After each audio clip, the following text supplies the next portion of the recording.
ეს ყო ძალიან საინტერესო სტუმარი, ბატონი თორნიკე ბოლოკაძე, რომელიც არის ხელოვნური ინტელექტის მკვლევარი და ქართულ კომპანიებს ეხმარება აგენტური ხელოვნურის დანერგვაში და იმპლემენტაციაში.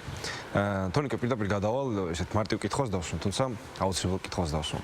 ყველაზე გამოგვიყენებია ChatGPT, დაგვისვამს კითხვა, მიგვიღია პასუხი, გაოცებული ვართ. მეგობრობთ გამოგვიყენებია კი არა, უახლოესი მეგობარია. ეს უკვე გამეხუმრა ხო იცი რაღაცა. შერო ესო რაღაცნაირად. ეს უკვე მეტნაკლებად ჩავლილი ამბავი არის ხელოვნური ინტელექტის სამყაროში, ახლა სწრაფად ვითარდება მოვლენები. თუ შეგიძლია მოკლედ, თუნდაც გრძლად აგვიხსენი რა არის აგენტური ხელოვნური ინტელექტი. მოგესალმებით კიდევ ერთხელ და პირველ რიგში მადლობა რომ ამ თემით დაინტერესდით და ასე ვთქვათ საუბარი მიდის სატელევიზიო სივრცეში ამ თემაზე, იმიტომ რომ ასე მგონია ყველაზე პრიორიტეტული თემა, ეხლა რაც არ უნდა ვთქვათ და როგორც არ უნდა რა კუთხითაც არ უნდა მიუდგეთ, ყველაზე მეტი თანხა ამაში იდება, ყველაზე მეტი ინტერესი და ადამიანური რესურსი სამყაროში არა საქართველოში მხოლოდ და მხოლოდ ამაში იდება და აქედან გამომდინარე ძალიან მნიშვნელოვანი საკითხია.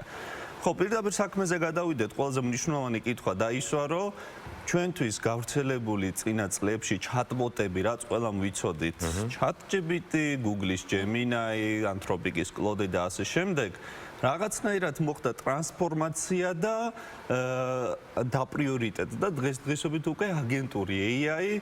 ეხლა არ არის ეს მარტივი თემა ამ ყველაფერზე საუბარი, მაგრამ ვეცდები რომ ყველაზე მარტივი სიტყვებით ავხსნა თუ რა ძირითადი განსხვავება ის სიტუაცია თუ chatbot-თან ჩვენ მხოლოდ და მხოლოდ მიწერა, მოწერა და კონსულტაცია გქონდა აგენტი AI აგენტის შემთხვევაში ჩვენ მას რაღაცნაირად აიძულებთ კი არა ვთხოვთ რომ გარკვეული მოქმედებებიც გააკეთოს ჩვენს კომპიუტერში თუ ვებ-სივრცეში ანუ ნაცვლად იმისა რომ კონსულტაცია გაგვიწიოს რაღაცა კონკრეტულ მოქმედებაზე მას შეუძლია უკვე თავად გააკეთოს კონკრეტული მოქმედებები სხვადასხვა ლოკაციაზე ნუ პირველ რიგში ჩვენს კომპიუტერში ნუ ფაილის წაშლა იქნება რედაქტირება იქნება შექმნა იქნება კოდის დაწერა იქნება კოდის შემოწმება იქნება თუ კოდის გაშვება იქნება საერთოდ ამან კი გაგვიხსნა რაღაცა ძალიან დიდი ფართო არეალი, რადგანაც აქამდე თუ შესაძლებელი რაღაცნაირად მონოპოლიზირებული იყო ყველაფერი იმ ადამიანების მიერ, ვისაც კოდის წერა შეეძლო და აღსრულება ძალიან მაღალ დონეზე, დღესდღეობით რაღაცნაირად AI აგენტებსაც შეუძლიათ ასეთი მოქმედებების გაკეთება და თქვენ ახლა ყველა თქვენგანს გეცოდინებათ, მეგობარი ვინმე გეტყოდათ, რომ აი რაღაცა საიტის პროტოტიპი ავაგე, ისე რომ ერთი სტრიქონი კოდის წერა არ იცის. და ეს ყველაფერი და ან სხვა ეგრეთ წოდებული vibe coding ხო? კი, vibe coding-ი და ეს რო აღხსნა, რას ნიშნავს ქართულად vibe coding-ი, ვიც არის ეს vibe coding-ი ნიშნავს, მეგობრებო, ესე იგი რაღაცა vibe-ზე, ხასიათზე დაყრდნობით, ისეთ დავალებებზე დაყრდნობით აგენტის მიერ, რაღაცა პლატფორმის მიერ კოდის დაწერა და გაშვება ისე რომ ჩვენ არ ვიცით საერთოდ კოდი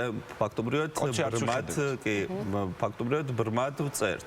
ეხლა დასაწყისში აი მე რაზე ვსაუბრობ დაახლოებით 1 წლის უკან ჯერ ძალიან სუსტად გამოიყურებოდა, მაგრამ დღესდღეობით უკვე ისეთი მდგომარეობა აი ბოლო კვირების ამბავს გეუბნებით, რომ ძალიან საპატივცემულო ყველამ თელ სამყაროში დაუწყო ამ ყველაფერს სერიოზულად შეხედა, იმიტომ რომ ეს აგენტები მოდელები ძალიან გაძლიერდნენ, ხო თქვენ ChatGPT ახსენეთ, ხო და იგივე Claude-საც და სხვა მოდელსაც ძალიან მაგრად შეუძლია მოგვერგოს, ასე ვთქვათ, დაიმახსოვროს ჩვენი ხასიათი, ისწავლოს, ჩაგვიღრმავდეს, კერძო აგენტებიც არსებობს და კიდევ მრავალი რაღაც არსებობს და ნუ ძალიან ფართო არეალია მოკლედ. თორნიკე, ესეთი კითხვა მაქვს. ძალიან საინტერესო წინადადება სიტყვა ფიგურირებს ჩვენს რეგალიაში ქართულ ბიზნეს ეხმარები აგენტური AI-ის იმპლემენტაციაში. როგორ გამოიყურება, საერთოდ არის თუ არა ისეთი ბიზნესი საქართველოს, რომელსაც პირობითად სრულად იმპლემენტირებული აქვს აგენტური ხელოვნური ინტელექტი. და აი როგორ გამოიყურება მაგალითად იდეალური ბიზნესი, რომელსაც იმპლემენტირებული აქვს, რა უმარტივდება, რა ურთულდება, რა შეიგებს და ნუ თუ აგებს რამე შარს. რამდენად ენდობა ამ აგენტს? ეგ დობის საკითხია. ეგ ძალიან მნიშვნელოვანია. ხო, საერთოდ მაყურებლისთვისაც რო განმარტოთ, ეხლა რას ნიშნავს რომ ბიზნესში აგენტები, ხო? ჩვენ რადგან მივედით იმ საკითხზე და განმარტეთ, რომ ანუ AI აგენტს შეუძლია არა მარტო კონსულტირება, არამედ შეუძლია უშუალო მოქმედებების ჩატარება, ამან წარმოქმნა შეკითხვა, რომ რატომაც არა ბიზნესში, ორგანიზაციაში გარკვეული სერიოზული პასუხისმგებლობები იქნებ თუ ყავს ჭკვიანი აგენტი, იქნება მან შეასრულოს ბოლომდე სხვადასხვა პროფესიული როლის მიხედვით. და წარმოიქმნა ეს პროცესი და ეხლა მიმდინარეობს სოფლიოში ეს ტრენდი გადაჭარბების გარეშე, ჰაიპის გარეშე, რო ვთქვათ, სიმართლე რეალურად ამ წუთის მდგომარეობით სრულად იმპლემენტირებული არათუ საქართველოში, მე მგონი სოფლიოში არ არსებობს ეგეთი ორგანიზაცია, სრულად რო იყოს თავიდან ბოლომდე იმპლემენტირებული და რაც შეეხება საქართველოს, ბევრი ორგანიზაცია ცდილობს ძალიან რომ სხვადასხვა პასუხისმგებლობებს მოარგოს, ასე ვთქვათ, სხვადასხვა პროფესიულ როლებს მოარგოს ეს აგენტური სისტემები რაღაცნაირად და გააძლიეროს ის კოლექტივი, ის გუნდი, რაც არის გახადოს ბევრად უფრო ეფექტური, ვიდრე უწინ იქნებოდა, რადგანაც მათ ყავთ უკვე აგენტები და შეუძლიათ გაცილებით უფრო სწრაფად და მომგებიანად შესრულება ყველანაირი მოქმედების, რაც მაქამდე იყო მიზანდასახული. თონი კარჩევს შიშები ამ ტექნოლოგიასთან დაკავშირებით ეს ცნობილი ამბავი არის. ბიზნესში იმპლემენტაციაზე ახალ ლაპარაკობთ, თავისუფლად უნდა კითხო ესეც. შენი აზრით, რა პოზიციები იქნება საწყის ეტაპზე ყოველ შემთხვევაში და თუნდაც სამომავლო პერსპექტივაშიც, რა პოზიციებს, სამსახურებრივ პოზიციებს ემუქრება ყველაზე მეტად ჩანაცვლება, მოდი ბრჭყალებში ვთქვათ. იცით რა, პირდაპირ მაგისი თქმა ძალიან რთულია, მაგრამ დაახლოებით შეგვიძლია ის ვთქვათ, რომ ყველაფერი რაც ეხება რუტინულ სამუშაოს ძალიან ისეთ ერთჯერ მრავალჯერაც, მაგრამ რაღაცნაირად ხშირად განმეორებაც და არც თუ ისე ძალიან ღრმად ინტელექტუალურად დატვირთულს, აი მე ვგულისხმობ ციფრულ სამყაროში ძალიან დიდი ასეთი ტიპის სამსახურების გაწევა შეუძლია უკვე AI აგენტებს. თუმცა ეს არ გამორიცხავს ადამიანების საჭიროებას, რადგანაც მთავარი ვალიდატორი, მთავარი პიროვნება, რომელმაც საბოლოო სიტყვა უნდა თქვას, მე ყოველ შემთხვევაში ამის მჯერა უნდა იყოს ადამიანი. მეც მყავს ძალიან ბევრი აგენტი, მაგრამ ყველა მოქმედების ბოლოს მე ვაძლევ თანხმობას რა გააკეთოს და რა არა საბოლოო ჯამში. ეხლა შიშები ახსენეთ, ხო? არ გვჭირდება არც ტყუილი და არც რაღაცა გადაჭარბება. მე სადღაც შუალედი მგონია სიმართლე, არც ის არ მგონია სიმართლე, რომ რაღაცა AI აგენტების თემა ასე ჩაივლის და ეხლა არავის არაფერი არ შეეხება და არც ის არ მგონია ისა რა ქვია სიმართლე და რაღაცა რეალობა, რომ როგორც ამბობენ, რომ აი ყველანი ჩაუნაცვლდებით და ასე შემდეგ. მე უფრო ვიტყოდი ასე, რომ პროფესიული შეფასების რაღაცა საზომი ძალიან გაიზარდა. აქამდე თუ ყავდა კონკურენტები, თუ კი ასე ვიმსჯელებთ, მხოლოდ და მხოლოდ ადამიანები, ეხლა ყავს ადამიანები პლუს აგენტები და რო შევხედოთ დამსაქმებლის პერსპექტივიდან, ყოველთვის ურჩევნია მაინც აგენტი რაღაცა პოზიციაზე დაასაქმოს, თუ ადამიანი ვერაფერი ისეთ რაღაცა მნიშვნელობას ვერ მისცემს, ვიდრე აგენტი აძლევს. აქედან გამომდინარე, ჩემი აზრით, უბრალოდ ადამიანი ტრანსფორმირდება, კაცობრიობა ტრანსფორმირდება და რაღაცნაირად უფრო მეტად განვითარდება, უფრო მეტი мотиваცია ექნება გამოავლინოს თავისი ადამიანური ბუნება და რაღაცა ადამიანური ნიჭი. მე ყოველ შემთხვევაში ადამიანის მჯერა. მიუხედავად იმისა, რომ ტექნოლოგიების მჯერა ძალიან ამავდროულად ძალიან მჯერა ადამიანის იმ ნიჭის, რომელსაც შეიძლება რაღაცა მომენტში ვერც ერთმა უმაღლესი დონის აგენტმა ვერ მოწეს და ვერ ჩაანაცვლოს. თონიკ, ესეთი კითხვა მაქვს. აი რა არის გარკვეულწილად დაიწყე ამაზე საუბარი და ბარი გავაგრძელოთ. აი ეს ერთი უნიკალური ადამიანური თვისება შენი აზრით რა არის, რასაც ხელოვნური ინტელექტი ორაშდეს ვერჩა. თუ არის საერთოდ ესეთი?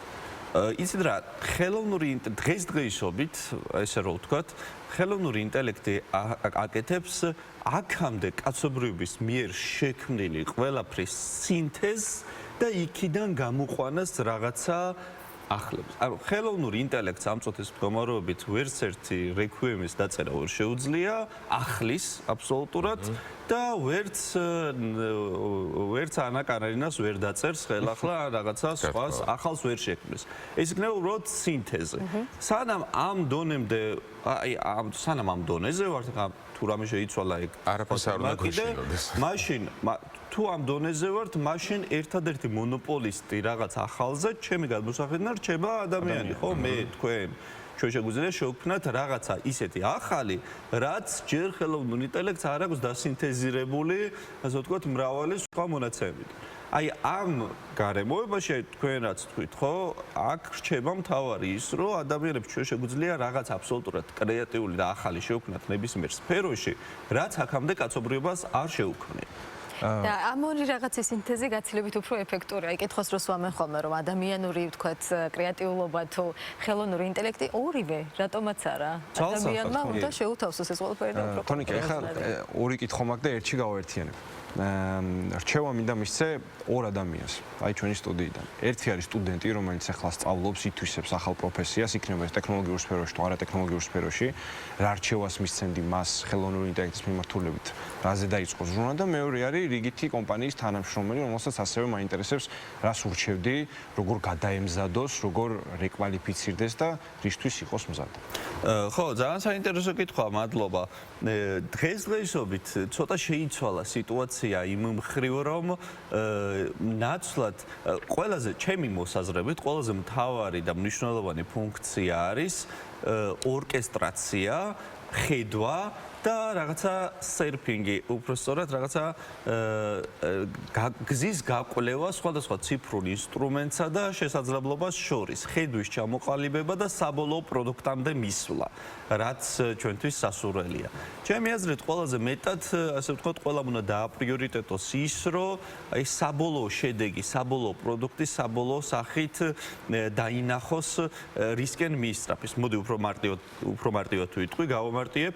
დღესდღეობით თუ ადრე ტექნოლოგია იყო რთული გამოსაყენებლად, ციფრული ტექნოლოგიები დღესდღეობით ძალიან გამარტივდა ეს პროცესი, დემოკრატიზაცია მოხდა. ჩვენ აი ნებისმიერ ჩვენ 4 რო დავსხდეთ, შეგვიძლია რომ ორ კვირაში ძალიან სერიოზული სტარტაპი ავაგოთ, მაგრამ დაგვჭირდება რა, ჩვენი ბარიერი აღარ იქნება ტექნოლოგია. ამას მოახერხებთ. ადრე ძალიან რთული იყო. ეხლა მოახერხებთ. ჩვენი მთავარი ბარიერი და ჩვენი მთავარი ინტერესი იქნება მიზანი, ხო? აი რა გვინდა, რა პროდუქტს ვქნით და ვის გამოადგება და ვინ გამოიყენებს, ხო? და აი ეს შეიცვალა. ეს მოგვიხსნა ბარიერი, ტექნოლოგიური ბარიერი მოგვიხსნა ხელოვნურმა ინტელექტმა, მაგრამ ადამიანის მთავარი ამბავი, რო ვთქვათ, ნებისმიერ საქმეში იდეა ზუსტად ხედვა ყველაზე მთავარი. ხედვა და იდეა, რა გამოვიყენოთ და ვინ უნდა მოიხმაროს ჩვენი პროდუქტი. თორნიკე, ძალიან დიდი მადლობა. ძალიან ცოტა დრო გვახომ ეს რაღაცებზე სალაპარაკოთ სამწუხაროდ, თუმცა მე მგონი ძალიან საინტერესო ვისაუბრეთ და მადლობა თქვენ. მადლობა თემუკა, საინტერესო ძალიან დიდი მადლობა, წარმატებებს გესურვებთ.